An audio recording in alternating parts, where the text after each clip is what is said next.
to just quickly get a show of hands from the audience. How many of you studied music growing up? How many of you studied music?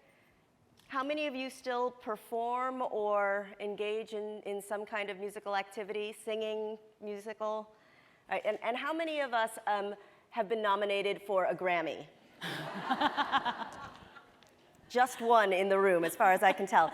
Chandrika was nominated for a Grammy in 2011 for her album in the category of contemporary world music.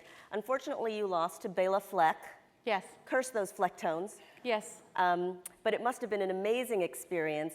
Tell us, how does someone who is running a high-powered restructuring firm find time to record a Grammy-nominated album? See, music is sort of what I was. Music is what made me happy. And it's been this way. I think I sang before I spoke. But then, when you have a lifetime of an intensive career, which I did, being in McKinsey and also having my own firm, you don't really have time to, you sort of really develop a certain amount of unidimensionality. You're focused on work because you're defining success as getting ahead in some definition, especially when I started in McKinsey, it was in '79. So this was, I went out and bought the first Dress for Success book that John Malloy did, and I owned bow ties, more bow ties than anybody knew. In fact, me and my clients used to match each other because there were hardly, I was in the financial services world, I wore gray suits and bow ties, and so I had a very, very traditional approach to success. But then about 12 years ago, I really had to rethink because I had to make some very fundamental decisions about a very large deal that my company was doing. And I had to think about what really made me happy, because I could have gone on and on and on about doing the next deal and the next deal. And I realized I want to spend more time singing. It's what made me happy, and even while I was at McKinsey, while I was all over the world, I would finish my work and go in and listen to, in Brazil, I would go hit the piano bars at 11 o'clock at night and sing with whoever was there and get the karaoke mic and so on. So this became a passion, and this became something very, very important to me. And but then you apply to music the same excellence you want to have in the business world, so I wanted to work with the masters. I wasn't going to work with any old person. And by the way, when you're I'm not going to tell you exactly what my age is, but when you're a 40-some person trying to get an old master to teach you, and they work with 10-year-olds, they look at you and you basically say to them, oh, by the way, I have a schedule which you have to work around, and they're like, are you kidding me? Because they don't take money to teach you. And those are the masters I wanted to work with. So I had to engineer a very complex system of getting the masters to work with me. So I would get up at 4 in the morning and drive up to Wesleyan so that my master, I persuaded him to teach me at 6 a.m. So from 6 to 8, I would study music and then drive back to New York and then be with my little child, who is now older. So it required an intense dedication, which I look back now and said, how did I ever do that? But I'm so glad I did. And I want to come back a little bit to balancing your passion with your work. But I think it would be helpful for this audience. Many of you, if you have your gift bag, Chandrika's latest album is in there, but you may not have had a chance to listen to it. Tell us a little bit about the kind of singing that you perform and why it's so important to work with these masters. It's not like you can just walk into Juilliard and hire a singing coach. I work with very traditional, ancient Indian classical music. That is my training. And by the way, people are allowed to perform after you've trained for 30 years or 40 years, when you've worked for 12 to 15 hours a day, where they live with the teacher and learn. That's the tradition. And so that's the tradition I embarked on. I had studied a little bit when I was younger, but then I took this on as a much bigger project. But the music that I've been composing is really bringing this traditional music form to a more contemporary audience and trying to not express my virtuosity, but how do you use the scales to sort of express simple messages, to express simple chants. So I've been taking some of the ancient texts about healing, about love, about harmony, and reimagining them through my own prism, whether it's bossa nova, whether it's calypso, whether it's jazz, and so on. And that's why it was contemporary world music. And by the way, what I was going to say is, other than Bela Fleck, the person that was also there on the ballot with me was Sergio Mendes, who I worshiped from, I think, from the time I was 12. So And did you get to meet any of the artists? He didn't come to the Grammys. I looked everywhere, every hour for him. All I wanted was a picture with him, but he didn't come. And can you just indulge me for one more moment? What is the difference between a Western scale in music and the scales that you sing in your ancient singing form? There are modes and scales which are quite similar between some of the Indian scales and some of the Western scales. But in Indian scales, you have rules. You cannot go beyond a certain set of notes. So if you're using a pentatonic scale, that's all you can do. And you have to sing those 5 notes for an hour, which makes it either terribly boring because there's only 5 notes, or you have to really indulge your creativity. So in Indian music, you work with a very, very rigid set of rules about how you can ascend, how you can descend, and what the notes are. So I think that's where it gets complicated. Can you indulge us for just a few bars? Well, for example, if you take a pentatonic scale, da da da da da da da da da da da. Does that sound familiar to you as a scale? But in Indian music, this particular scale, da na na, then I, then I, then I, then I. So you have to really go in different ways of singing it. And perform it for an hour or an hour and a half, which isn't, with different compositions. And this, by the way, this scale is one of the first ones I used in the Grammy-nominated album. You grew up in Chennai, India, the eldest of 3 children, in a very accomplished family. Can you tell us what your brother and sister do for a living? I was waiting for that. My sister runs PepsiCo, and my brother runs a hedge fund. So we were definitely fed something interesting at home. It was all in the Chennai yogurt yogurt and rice that we were fed as we were growing up. And I think as many of the women in this audience know, Indra played guitar in a rock band when she was in school. Yes. And did your brother, was he a musician Yes, as well? Because we had power cuts in India. The power worked about 50% of the time, and the other 50% of the time there was no power. So and we owned one little tape recorder. That was our entire, and a radio. So basically, we made our own music. And whenever the power went down, there wasn't much else to do. And maybe the 3 of you can record an album sometime together. Perhaps. So one of the things that you talked about was indulging in having an outlet for yourself that was not related to business. You also talked about coming up at a time when, executives and women in particular really had to be nose to the grindstone. Did your colleagues know about this other life that you had, going off to study with masters at 6 in the morning, or was that something that you had to compartmentalize?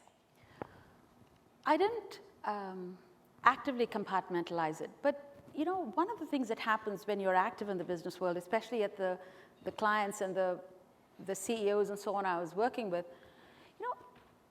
and this is one of my big learnings now, we pretty much ended up thinking about business issues. And in a way, because a lot of times, I was getting paid for my time, I'd almost think to myself, my God, let me be sure that I'm giving them full value for this hour they've spent with me.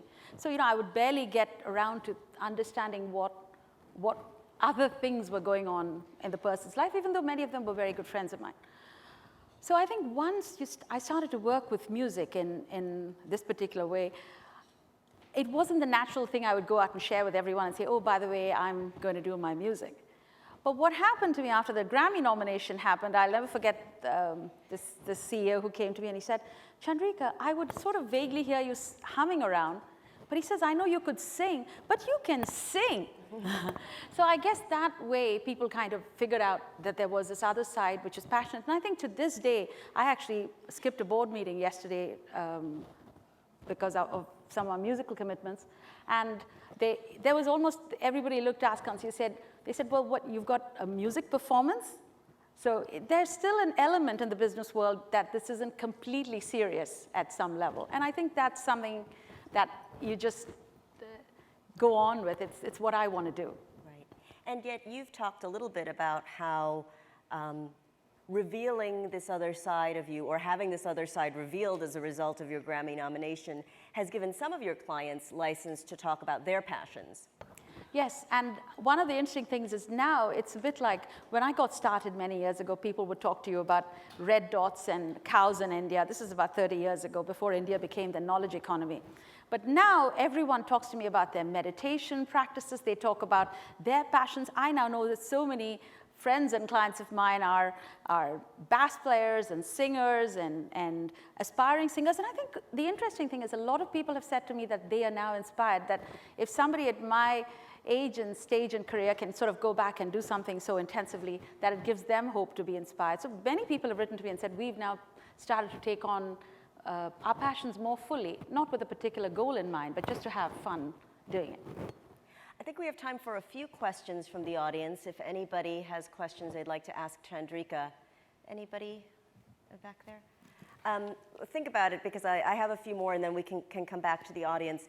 And so you, in addition to your corporate work, your passion for music, you've also engaged in a lot of philanthropic efforts, again, tied to music. Tell us a little bit about the choir that you've developed. So I've been working with a whole group of seniors in the community to kind of bring them together so that they could sing, that they can all, and taking all the ancient Sanskrit chants and setting them to very sort of rocking music. And there's something incredibly beautiful about seeing 70 and 80-year-olds dancing to music, which, and in the Indian tradition, the people are very, very, very, very sort of respectful, and to move their bodies and sing and dance is just something, it's not quite the gospel tradition. And that's kind of what we've been doing, working with this entire group of community. I think it's changed my life, it's changed all their lives. It's a gift to work with all of these people and get a tremendous sense of accomplishment for them and for me. And that's in New York? That's in New York.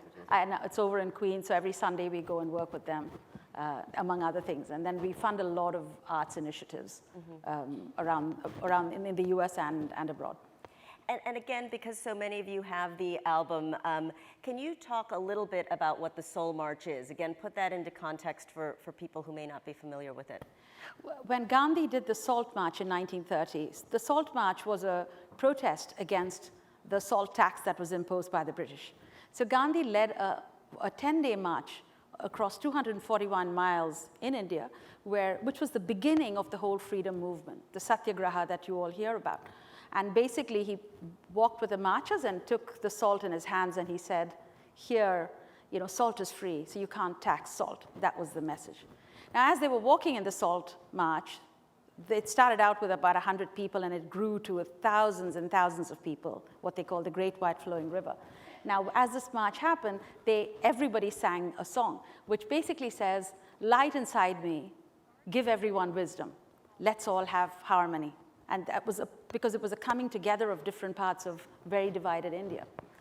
Now, that's a very traditional song. It's a beloved song. Every child in India knows it. But I took it and said, why not reimagine it? So I did the original song, and then I reimagined it in bossa nova and calypso, and that's what's the new album that I've released, and which I think is in your bags. There's a question here. Hi, good morning. Good morning. I'm Christine Timmons-Berry from Convergys. Your voice is beautiful. Thank you for sharing that with us. We have major operations in India, and it is one of my most favorite countries. And I was wondering if you could share your views on the efforts to create more gender equality in India.